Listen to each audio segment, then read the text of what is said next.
మీరు కూడా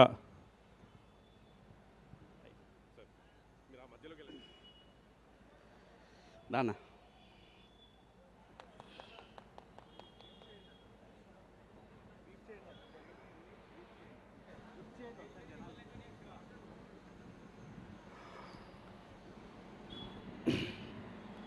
ఇక్కడికి విచ్చేసిన బండ్ల గణేష్ గారి మిత్రులకు, షాద్ నగర్ ప్రజలకు, ఆయన శ్రేయోభిలాషులకు అందరికీ పేరు పేరున నమస్కారాలండి.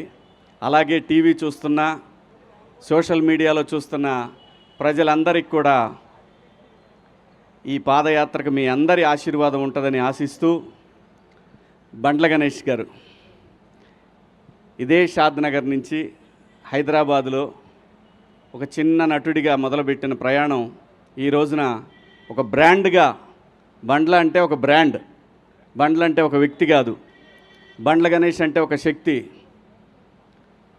పర్సనల్గా నాకు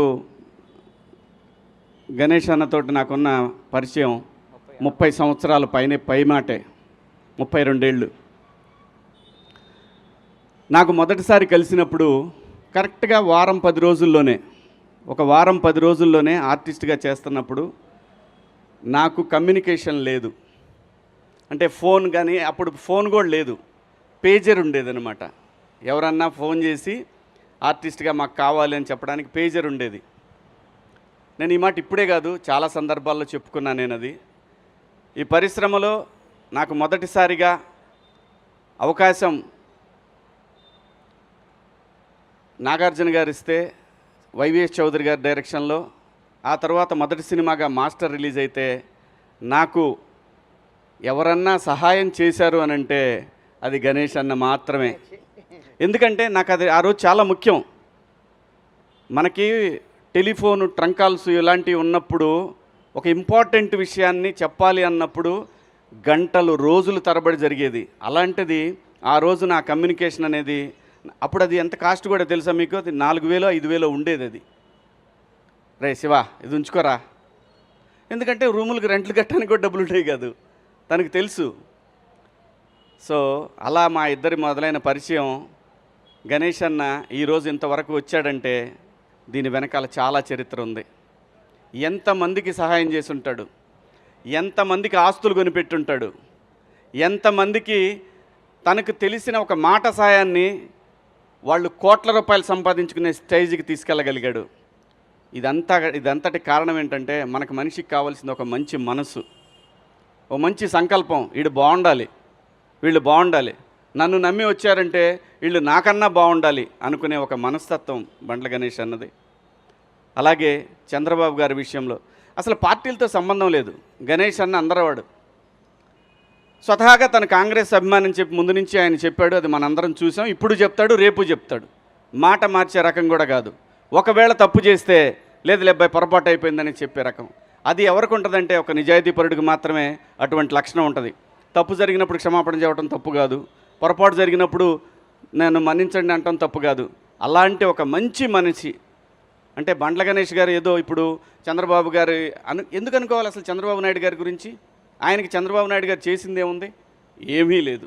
కానీ సమాజానికి చేసిన దాన్ని తన గుండెల మీదకి తీసుకొని ఇన్ని కోట్ల మందికి జీవితాలను ఇచ్చిన మహాన్ మనిషి జైల్లో ఉండటం ఏంటనేది ఆయన మనసులో పడింది. ఆ రోజున పడి ఒక ఏదైతే మనకి కృష్ణా గోదావరి నదులు ఒక చిన్న డ్రాప్తోనే మొదలవుతాయి, అలాంటి ఒక డ్రాపు ఒక మహా ఉద్యమంగా మార్చగలిగాడు.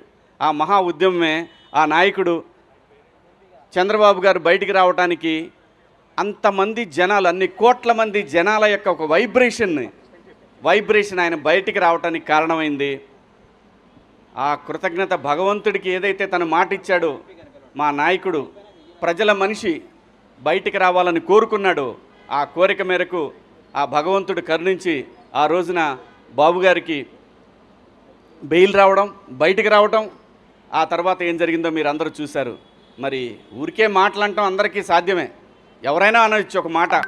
కానీ తన అన్న మాట ప్రకారం ఈ రోజున షాద్ నగర్ నుంచి, అంటే తనకి ఏదైతే తన జీవితం మొదలైన ఈ ప్లేస్ నుంచి వెంకన్న దగ్గరికి మొదలుపెట్టాడు ఈ ప్రయాణం. ఇవాళ తను ఒక 40-50 మందితోటి మొదలు పెడుతున్నాడేమో, కానీ ఇది అక్కడికి వెళ్ళేసరికి ఒక మహాసముద్రంలాగా మారిద్ది. మనందరం చూస్తాం.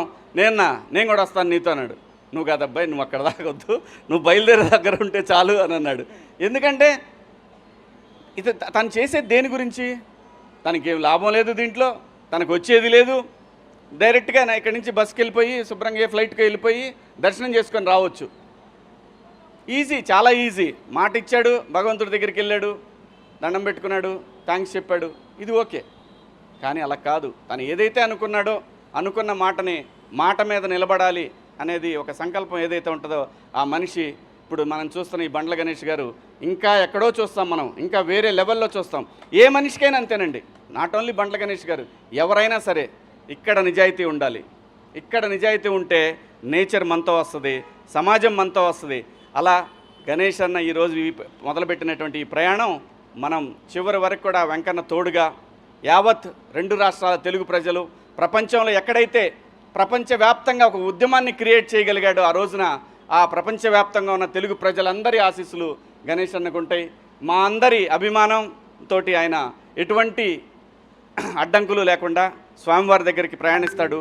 స్వామివారి దర్శనం రోజున ఖచ్చితంగా ఎక్కడున్నా సరే నన్ను కూడా భగవంతుడు అక్కడ దాకా తీసుకెళ్లాలని కోరుకుంటున్నాను.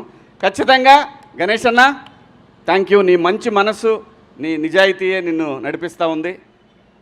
ఎక్కడ గణేష్ అన్న, నాకు ఆ రోజు 32 ఏళ్ల క్రితం తలుచుకుంటే అసలు ఎలా మారిపోతుంది జీవితం అంటే సంకల్పం అండి. ఏ మనిషికైనా సరే నాకు అది కావాలి, ఆ టార్గెటెడ్గా నిజాయితీగా పనిచేస్తే దానికి బండ్ల గణేష్ అన్న అవ్వచ్చు. బండ్లు అనేది ఒక బ్రాండ్.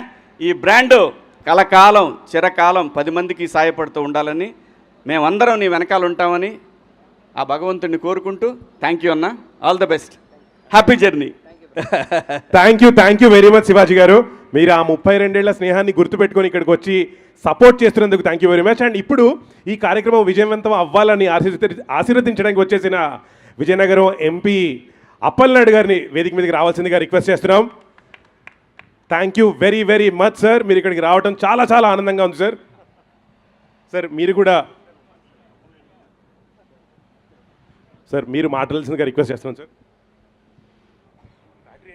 ఈరోజు వెంకటేశ్వర స్వామి ఆశీస్సులతో అన్న గణేష్ అన్న సంకల్ప యాత్ర ఈరోజు ఈ కార్యక్రమం ప్రారంభించినందుకు, వారు మంచి సంకల్ప యాత్రని కార్యక్రమాన్ని శ్రీకారం చుట్టారు కనుక తెలుగువాడిగా నా బాధ్యతగా రావాలని దంపతులతో రావడం జరిగింది. ఈరోజు సోమవారం ఆశీస్సులు వారికి మనకి ఉండాలని, వారు చేస్తున్న ఈ సంకల్ప యాత్ర చాలా గొప్పదని చెప్పాలి. ఎందుకంటే ఆ రోజు మహనీయుడు చంద్రబాబు నాయుడు గారు కష్టాలు ఉండేటప్పుడు వారు అండగా ఉండి వారికి నా బాధ్యతగా నేను అండగా ఉండాలని వారు సంఘీభావం చెప్పి ఎంతోమందికి స్ఫూర్తినిచ్చారు. ఆ రోజే నేను కలిశాను, వారికి చెప్పాను, అన్న చాలా మంచి కార్యక్రమం చేశావు, అండగా ఉన్నామని చెప్పేసి కలవడం జరిగింది. వారితో పాటు దేశ విదేశాల్లో ఉన్న ప్రతి తెలుగువాడు కూడా స్పందించి ఆ రోజు సంకల్పించారు. వారు కూడా శివాజీ గారు కూడా స్పందించి వారికి అండగా ఉన్న సందర్భాలు గుర్తు చేసుకోవాలి. అయితే అన్న చేస్తున్న సంకల్పయాత్రకి చాలామంది తెలుగు ప్రజలు కూడా సంఘీభావం చెప్తున్నారు. వారు చెప్పినట్లుగా, శివాజీ గారు చెప్పినట్లుగా